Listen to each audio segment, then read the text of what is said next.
المال والبنون زينة الحياة الدنيا والباقيات الصالحات خير عند ربك ثوابا وخير أملا.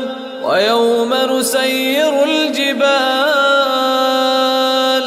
وترى الأرض بارزة وحشرناهم فلم نغادر منهم أحدا وعرضوا على ربك صفا لقد جئتمونا كما خلقناكم أول مرة بل زعمتم أن لن نجعل لكم موعدا.